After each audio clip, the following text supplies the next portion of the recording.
Kaz Dağları'nın doruklarında rüzgarın sesi bir ismi fısıldar. Sarı kız. Bir zamanlar Edremit'te güzelliğiyle, iyiliğiyle herkesin sevgisini kazanan bir kız yaşarmış. Adı Sarı Kız'mış. Babasıyla birlikte keçilerini otlatır, dağların doruklarına kadar çıkarmış. Fakat zamanla köylüler onun güzelliğini kıskanmış. İftiralarla kalbini karartmışlar.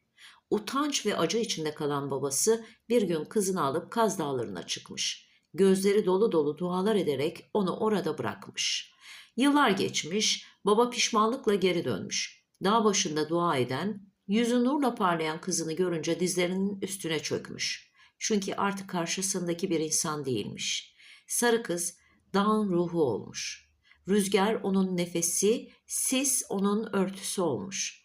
Ve o günden beri Kaz Dağları'nda esen her rüzgar hala onun adını fısıldar.